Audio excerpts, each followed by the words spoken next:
Hi friends, మిత్రులందరికీ నమస్కారం.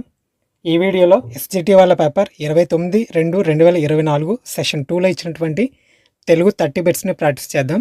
Video చూసే ముందు ఫస్ట్ టైం కనుక మన ఛానల్ చూస్తున్నట్లయితే ప్లీజ్ సబ్స్క్రైబ్ చేసుకుని పక్కనే వచ్చే బెల్ ఐకాన్ యాక్టివేట్ చేసుకోండి. మీరు లైక్ చేయడం వల్ల ఈ వీడియో ఇంకొంతమందికి రీచ్ అవుతుంది, వాళ్ళందరికీ కూడా ఉపయోగపడుతుంది. తెలుగులో ఫస్ట్ బిట్ చూద్దాము.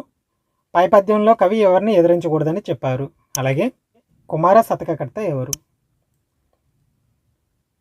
పై పద్యంలో కవి ఎవరిని ఎదిరించకూడదని చెప్పారు. పద్యం చదువుతాము.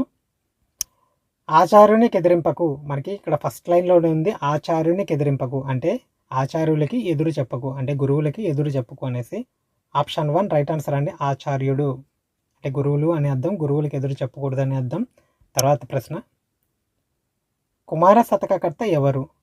కుమార శతకకర్త పక్కి వెంకట నరసింహ అండి. Right answer Pakki Venkata Narasimha. Option 3